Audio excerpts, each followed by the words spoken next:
bienvenue chers auditeurs, chères auditrices sur notre chaîne Les Rendez-vous de Corinne et de Sophie de près sans tension pour vous permettre d'aller à la rencontre de belles personnes qui ont osé le changement, tout comme Odile François que j'ai le plaisir d'inviter aujourd'hui au haut du taux en direct de la montagne. Et voyez-vous, il y a le brouillard, mais derrière le brouillard, il y a le soleil. C'est ce que va nous partager Odile dans son parcours que je vous laisse sans plus tarder découvrir. Bonjour Odile. Bonjour Sophie et bonjour à tous. Voilà, je suis ravie d'être ici. On est dans le brouillard, mais voilà, la fraîcheur des Vosges me va bien. Nous avons osé le changement d'altitude. Voilà. Alors pour ma part, le dernier changement récent, c'est le départ de la fonction publique. Voilà, après une bonne trentaine d'années au sein de la grande maison, j'ai décidé de la quitter. Et ça a nécessité pour moi un vrai travail intérieur, un vrai questionnement sur la sécurité, sur le fait de vivre de mes propres ailes, voilà, un petit peu quitter le nid.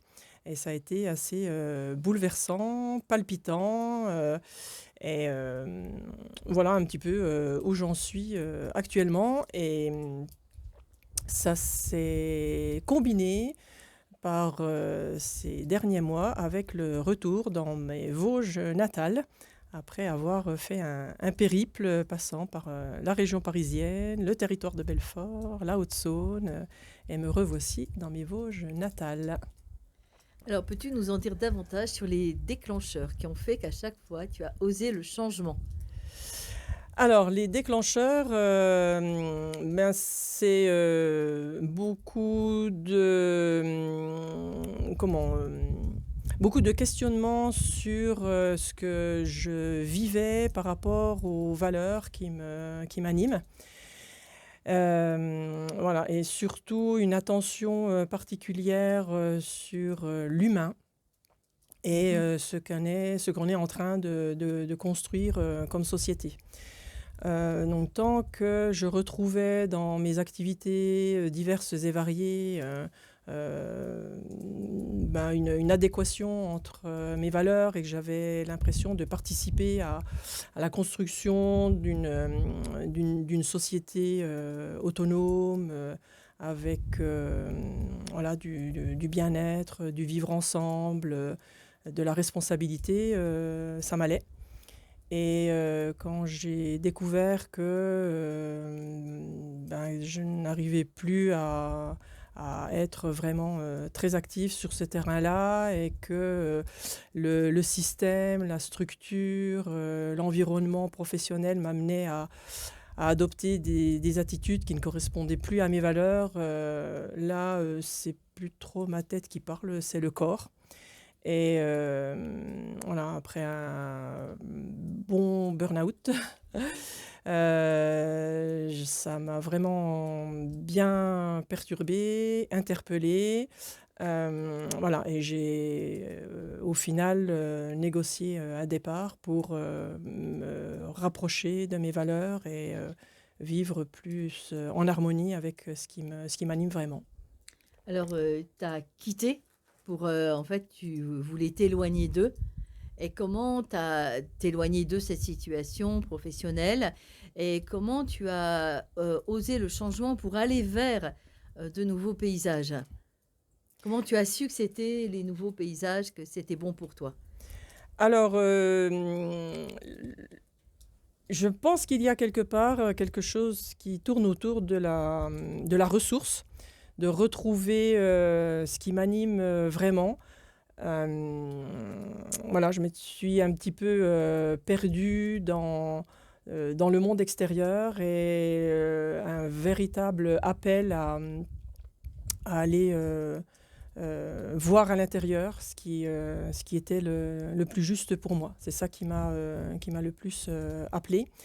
Et je crois aussi qu'il y a une part d'histoire J'ai travaillé dans les archives départementales, donc Ah, tu as été voir dans tes archives.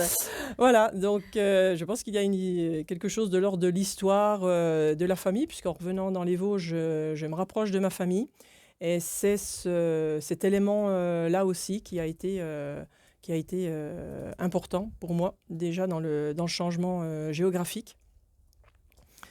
Voilà, et puis de revenir aussi à la nature, cette nature qui me nourrit énormément, ces montagnes, voilà, que j'ai toujours plaisir à arpenter voilà, pour me ressourcer et me reconnecter à moi-même. C'est d'ailleurs pour ça qu'on fait la vidéo en pleine montagne vosgienne. Voilà. Voilà. Donc là, c'est très intéressant de voir ce paysage brumeux, parce que ça correspond à l'état intérieur un petit peu dans lequel je suis. Là, j'ai fait des choix de départ, des choix de changement. Ça reste encore un petit peu flou pour moi de repartir sur un nouveau projet. Il y en avait un qui était bien enclenché et puis voilà, je peux dire que je me suis pris un petit peu les pieds dans le tapis et j'ai été confrontée à mes limites, à des difficultés, voilà, plein de choses qui me sont propres. Et ça m'a permis, cette expérience malheureuse quelque part, m'a permis de vraiment pointer ce qui me va vraiment. Et le fait d'avoir dit non à ce projet m'aide maintenant à dire oui plus facilement à d'autres perspectives. Voilà, donc ça reste encore un petit peu flou pour moi en termes de réengagement professionnel précis, mais voilà, je vais laisser le ciel se dégager et je suis sûre que voilà, le soleil éclairera ma route puisque en fait j'ai j'ai des grosses malles, voilà, des valises pleines de compétences, de connaissances, pleines de trésors. Et puis voilà, je suis un petit peu comme au bord du quai. Je vois les trains passer, voilà, ça circule, les gens montent dedans. Mais je suis là avec mes valises et je sais pas trop quel train prendre, quelle direction me va. Voilà, donc c'est un petit peu particulier comme ressenti. C'est nouveau aussi pour moi parce que j'ai toujours été assez dynamique et puis j'avais un peu l'habitude de faire en fait le contraire, c'est-à-dire d'avoir à peine fini un projet, de repartir sur quelque chose de nouveau. Et j'avais pas eu la possibilité jusqu'à maintenant de savourer, moi, ce que j'appelle ce vide fertile. Cette espèce de stand-by là, qu'on va vivre aussi avec la nature, avec l'hiver qui s'annonce, où la terre est en repos et elle prépare toutes les ressources pour le printemps. Et ça m'était vraiment pas familier du tout. Et là, je suis en plein dedans. Donc c'est nouveau, c'est pas forcément confortable, mais je remercie la vie de m'avoir offert cette possibilité voilà, d'être une espèce de no man's land où je laisse venir les choses, j'accueille, je vis à mon rythme et puis j'attends que la vie m'appelle à nouveau et que ça soit plus clair pour moi. Voilà. Alors, on peut dire que tu attends en ouvrant tes volets chaque matin. On peut dire ça. Alors, je ne suis pas inactive. Hein. Voilà, j'ai parmi mes cordes à mon arc le design humain. Donc, c'est un outil de connaissance de soi qui est assez formidable. Donc, je continue à faire des analyses de design humain à des personnes autour de moi. Est-ce que tu accepterais pour nos auditeurs d'en dire davantage sur le design humain? Alors, le design... C'est joli comme mot. Oui, ça fait tilt à chaque fois quand j'utilise le terme. Les gens sont un petit peu interpellés et me questionnent. Donc, le design humain, un outil de connaissance de soi qui est basé sur plusieurs savoirs ancestraux, divers et variés. Donc, la base, c'est l'astrologie. Et Mhm. le design humain, à partir des données de naissance, combine deux cartes du ciel. La carte du ciel de 3 mois avant notre naissance et puis le jour de notre naissance. Et à chaque positionnement de planète dans le ciel correspond à un hexagramme. Donc là, on fait référence au I Ching, euh, un art divinatoire, un oracle chinois, qui est une somme d'informations assez importante. Donc toutes ces informations-là sont rassemblées sur un schéma énergétique corporel. Et pour le représenter, on a utilisé ce que les hindous ont pu mettre à jour avec les chakras, puisqu'on a des centres d'énergie qui captent l'énergie et nous permet d'avoir des ressources et des potentiels importants. Voilà, donc tout ce schéma assez hermétique, voilà, je vous invite par curiosité à aller voir sur Internet, un design humain ou human design. Vous pourrez aussi faire votre schéma. Alors, vous serez face à une figuration, une représentation un petit peu hermétique. Et ben, tout l'art des analystes en design humain, c'est de décrypter tout ça et de renvoyer, redonner à la personne, de révéler, puisqu'on a tous en nous une connaissance de nous-mêmes, intuitive, instinctive, un peu inconsciente. Et régulièrement, quand je fais des analyses, les personnes sont face à elles-mêmes et ça installe chez elles quelque chose d'apaisant, puisque toutes ces questions que l'on peut avoir régulièrement l'habitude de se poser sur qui on est, qui on devrait être, qui on pourrait être, là, ça se planifie. Et donc, on arrive à... donc, la personne, voilà, ça valide certains éléments de soi dont on avait un petit peu connaissance, sans plus. Et puis, ça ouvre aussi des points qu'on avait mis un petit peu de côté ou que l'éducation ou le système nous avait fait bien oublier. Et là, le design humain révèle des aspects de soi. Je me souviens d'une personne à qui j'ai fait l'analyse et voilà, je lui ai dit qu'elle avait un potentiel énorme d'informations en termes d'intuition, d'instinct, etc. Et elle a été complètement chamboulée parce que elle avait ça au fond d'elle-même et dans son milieu familial, c'était vraiment tabou, voire interdit d'aller côtoyer ces sources d'informations Oui. un petit peu surnaturelles ou un peu voilà, bizarroïdes. Donc là, ça a été vraiment révélateur pour elle et depuis, elle intègre ces informations-là dans sa pratique et c'est vraiment chouette. Donc après, Voilà, on peut passer à l'action avec le design humain oui, et pour oser être soi. voilà, tout à fait. Oui, oui, oui, oui. Se rapprocher de soi-même et puis voilà, donc ça permet aussi de comprendre, puisque je fais des cartes, ce qu'on appelle des cartes relationnelles. Donc ça permet de comprendre également les relations qu'on peut avoir avec le conjoint, avec des enfants, avec des collègues et de découvrir les points d'achoppement et les endroits où, au contraire, il y a de la complicité et sur lesquels on peut construire. Et donc, Voilà. tu es toujours en activité par rapport au design humain. Tu lui en fais à la demande. Voilà, oui, tout à fait. C'est une des cartes que je laisse vivre, en plus voilà, de ce que le design humain, c'est intéressant aussi parce que je fais aussi de la relation d'aide au niveau émotionnel et relationnel. Et ça nécessite voilà, une installation un petit peu plus lourde, alors que le design humain, avec un ordinateur, voilà, j'arrive à faire mon travail.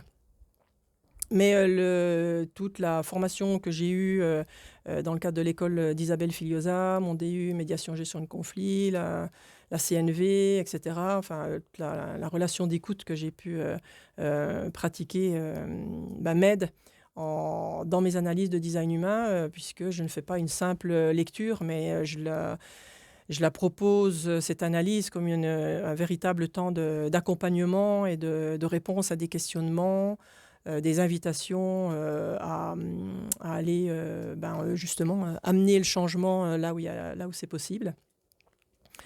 Voilà, donc c'est un tout et je m'y retrouve bien. Mmh. Voilà, donc je fais ça, en grande partie pour le plaisir. Voilà, c'est une vraie joie pour moi de livrer aux personnes qui me font confiance, cette part d'elles-mêmes, En fait, tu très vas dans les chouette. archives, en fait, c'est ça? C'est un peu ça? C'est alors, Ça ressemble aux archives, oui qu'on et a puis, les comment ça me fait penser aux annales akashiques. Moi, j'y oui, connais, bah, oui, voilà, je pensais je à sais ça pas du tout, aussi.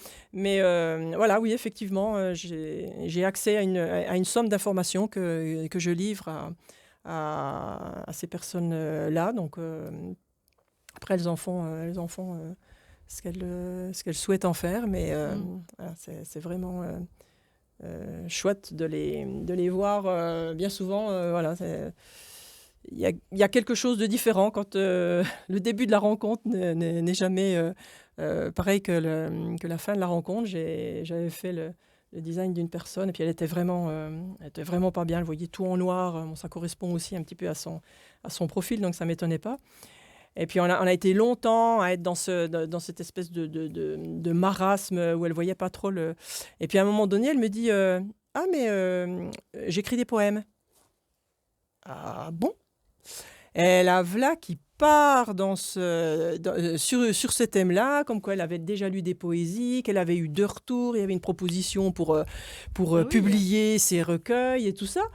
Et je lui dis: «Mais alors?» Bah, elle était un petit peu, apeurée. Je lui dis: «Écoute, moi, il y a tout, tout est là pour que mmh. vraiment, tu vives une belle expérience avec ce don que tu as de mettre en mots», mais elle dit: «Mais c'est les moments les plus terribles de ma vie que je mets là sur ces feuilles». Et je lui dis: «Mais oui, il y a des personnes qui vont, vraiment s'y retrouver, ça va vibrer en elles, elles vont se sentir moins seules, enfin il y a plein de choses. Ah bon? Ah bon? Ah bon? Alors, voilà, donc je l'ai accueillie un petit peu morose et elle est repartie, voilà, Ouais, avec ouais. une idée de projet, de perspective, donc c'était vraiment chouette de Mmh. l'avoir, de toucher ça, en direct, quoi. Ouais, on voit dans tes Voilà. yeux que c'est vraiment une passion. Oui, Si vous oui, voyez tout pas à les fait. yeux d'Odile, moi je les vois de près et voilà, c'est un très bel outil que tu as au fond de toi et dans ta malle au trésor. Voilà, oui, Voilà. oui, oui, oui, tout à fait. Est-ce que tu veux poursuivre sur ton trajet professionnel ou bien tu veux partager, comme autre chose que tu as comment tu as osé le changement avec d'autres outils ou d'autres parcours, que tu peux échanger? Alors, oser le changement, comment est-ce que ça pourrait résonner, ailleurs? Bah, hem,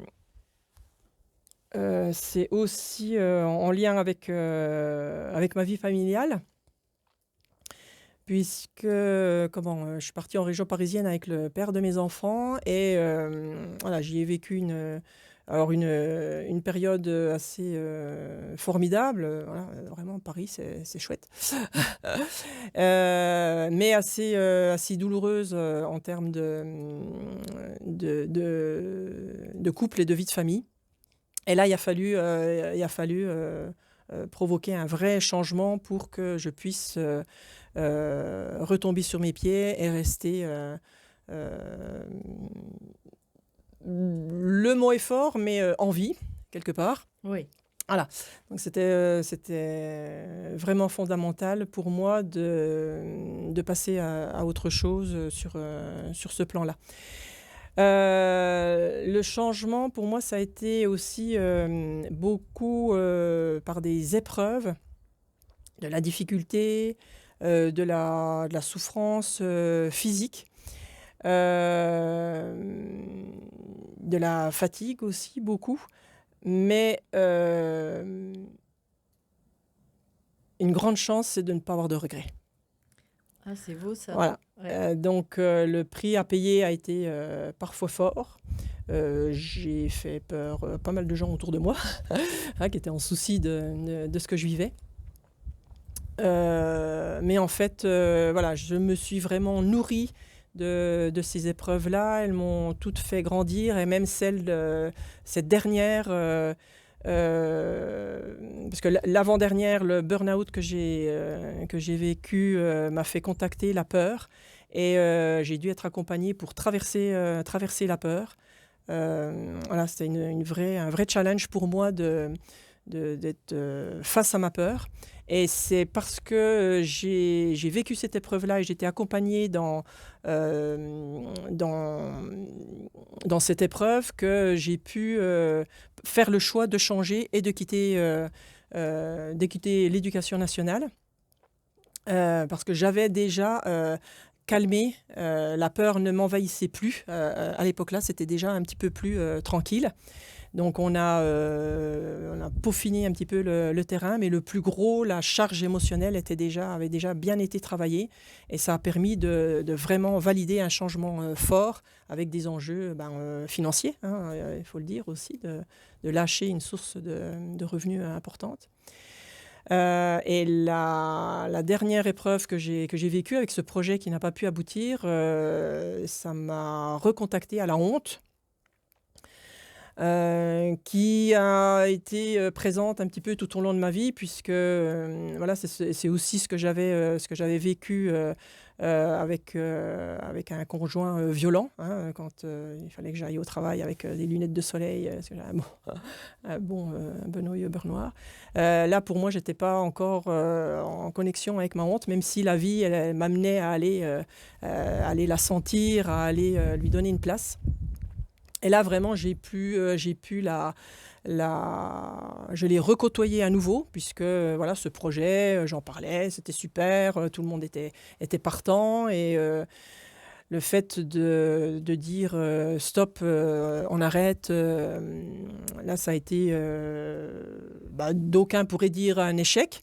Voilà, on peut le voir comme ça. Et donc, du coup,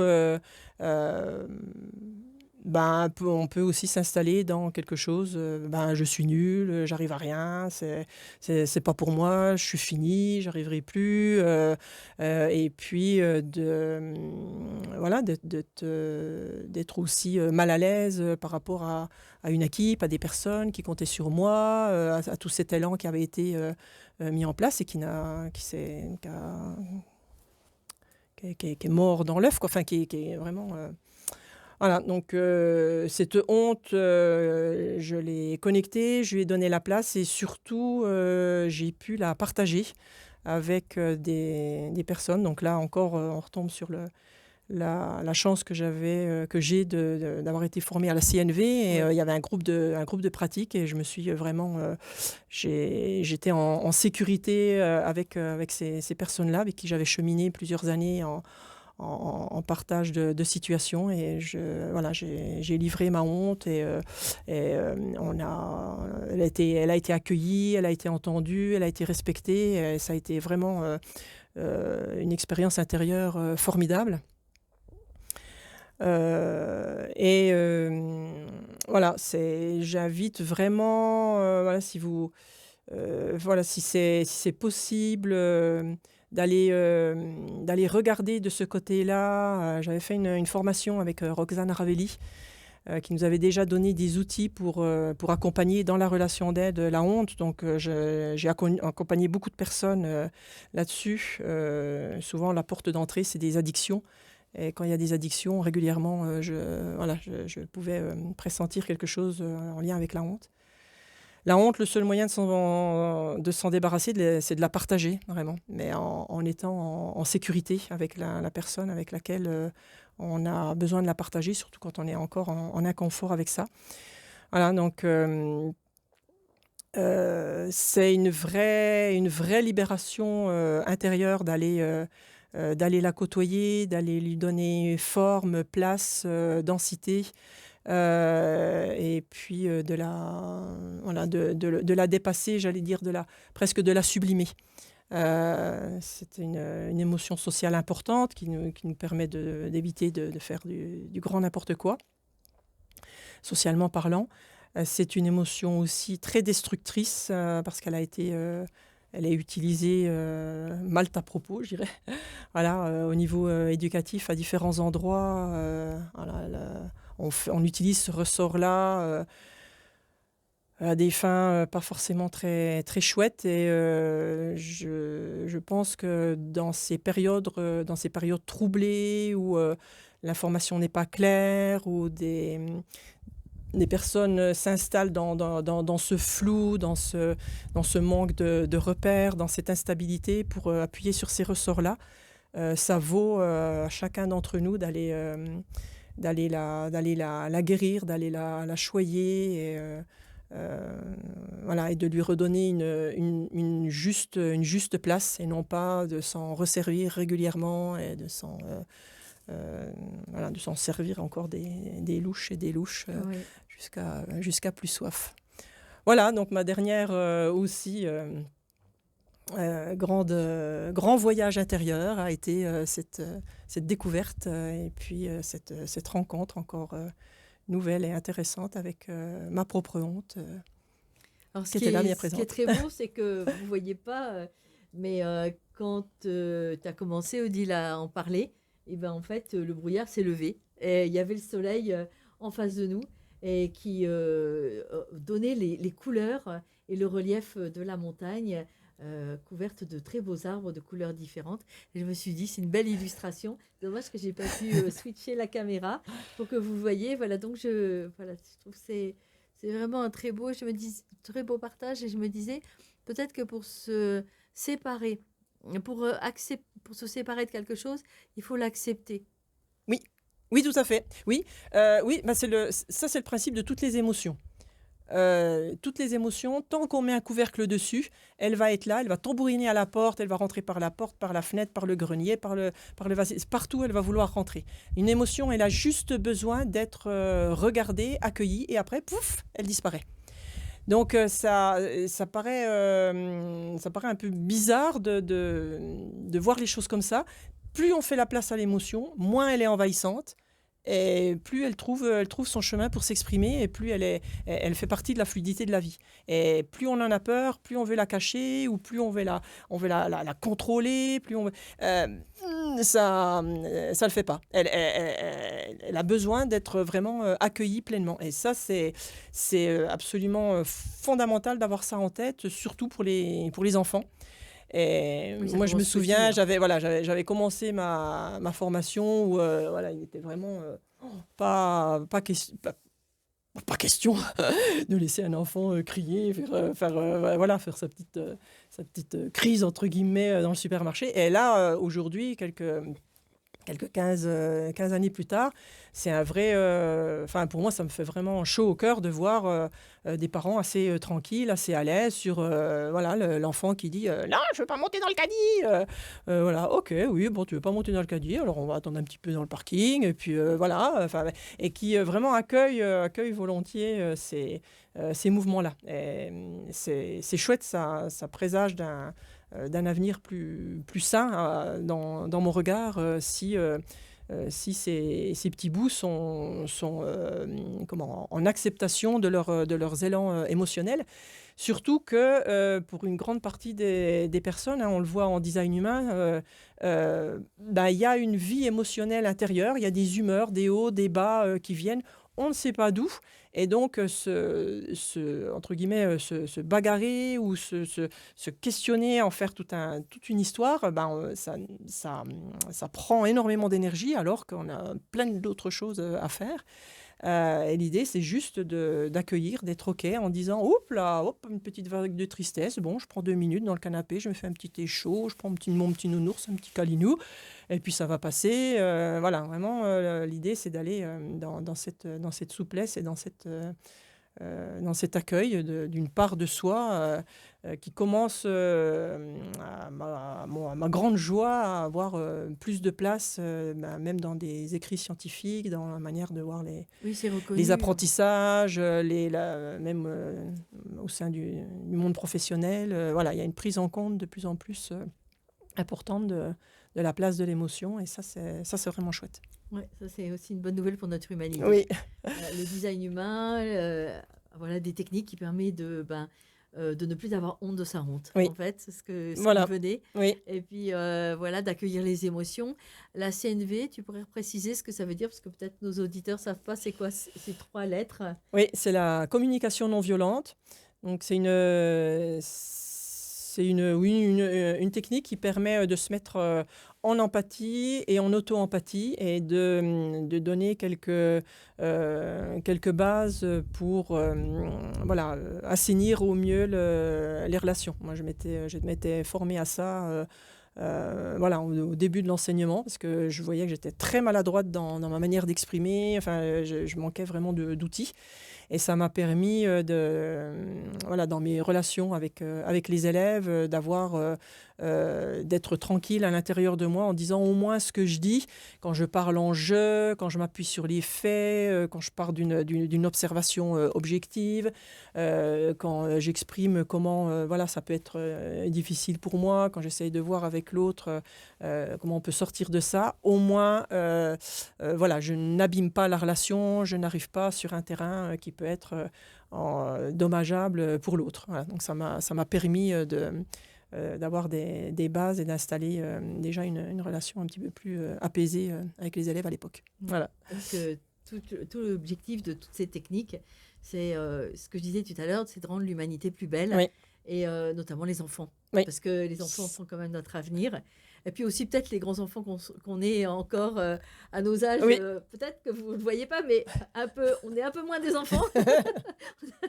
Un peu de bouteille dans la vie, mais on a encore une belle avenir. Voilà. C'est ce que je me disais, que oser le changement, je ne sais pas ce que tu en penses, Odile, mais oser le changement, moi aussi qu'il ait vécu à plusieurs... moi, je disais, c'est plus des épreuves, c'est des défis, des beaux défis quand on les regarde. Et en fait, c'est de se dire, c'est comme si on se réajustait à notre spontanéité d'enfant, oui. Qui n'a pas été écoutée peut-être ce jour-là, ou quand on était petit. Oui, sûrement, oui. Et puis, je reviens encore au design humain. Je suis manifesteur, et les manifesteurs ont un grand besoin de liberté et de paix. Et à un moment donné, je me suis retrouvée, j'avais fait un dessin avec une conseillère pour voir un petit peu où j'en étais. Et je me suis retrouvée sur le dessin à avoir dessiné pour moi, c'était un cadeau. Et en fait, quand elle l'a regardé, elle m'a dit non, tu as dessiné une cage. Et là, voilà, donc moi, en tant que manifesteur qui aime la liberté, ça m'a vraiment questionné. Et c'est à partir du moment où tant que je pouvais encore jouer de liberté, ça m'allait. Changer de poste régulièrement, varier mes activités, ça allait. Et le jour où ça a été l'institution qui a pris des décisions pour moi, là, ça n'a pas été possible. Donc, ça a été le point de non-retour. Et voilà, donc oui, c'est une vraie interrogation de qu'est-ce que la petite Odile aurait souhaité vivre et qu'elle n'a pas pu vivre dès le début. Comment j'ai pu être empêchée ou contrainte. Au jour d'aujourd'hui, c'est aussi en connexion avec elle que je prends des décisions. En tout cas, elle est toujours avec moi. Et c'est elle qui me rapproche le plus de ce qui me fait vibrer et qui me passionne. Voilà. Et il est toujours temps de faire librement ce pourquoi on est venu faire sur Terre. Ah oui, tout à fait. Jusqu'au dernier souffle, c'est toujours possible au moins de voir la vie autrement, de la ressentir autrement, même si en termes d'action, le fait d'être des êtres humains mortels ne va pas nous permettre de vivre des actions pleinement jusqu'à la fin. Mais au moins, s'il y a des choses à dire ou des choses à ressentir ou à voir différemment, mais jusqu'au dernier souffle, c'est possible. C'est chouette, ça. Alors, qu'est-ce que tu dirais comme mot de la fin ? Le mot de la fin, le soleil se lève à ma droite. Ouais, c'est une magnifique. Hein. Voilà, la pluie a cessé. Donc on va pouvoir redescendre en profitant un petit peu plus du paysage. Et puis, je voulais vous remercier de l'attention que vous avez pu porter à cette vidéo. J'espère que ça a été un plaisir pour vous d'écouter une petite expérience de vie. Et puis, je te remercie, Sophie, de m'avoir laissé la parole et de m'avoir invitée à m'exprimer. Ah bah, je t'en prie, c'est Voilà. un grand plaisir pour moi. Une interview, c'est toujours une aventure, de belles découvertes et d'oser aussi le changement. On y a cru, il pleuvait à seau quand on est arrivé. Mais voilà, c'est ça, c'est oser voir la lumière qu'on ne peut pas voir avec les yeux, mais avec le cœur, on peut le voir. Et voilà, donc on vous laisse les coordonnées aussi peut-être du design humain, on mettra les informations que vous souhaitez avoir. Et puis, si Odile le souhaite, vous pouvez la contacter. Si vous voulez un beau design humain, un beau dessin, voilà, architecte d'intérieur pour l'extérieur. Oui. Voilà. Donc, merci, chers auditeurs, de nous avoir suivis sur la chaîne des Rendez-vous de Corinne et Sophie. N'hésitez pas à liker en dessous de la vidéo si vous avez aimé la vidéo, si vous avez senti que cette interview vous a fait vibrer. Partagez les commentaires. C'est avec joie que Odile, moi et Corinne, qui n'est pas loin de moi non plus, nous y répondrons avec plaisir et en nous souhaitant une très belle journée pour savoir voir le soleil au-delà du brouillard. À bientôt. Au revoir à tous.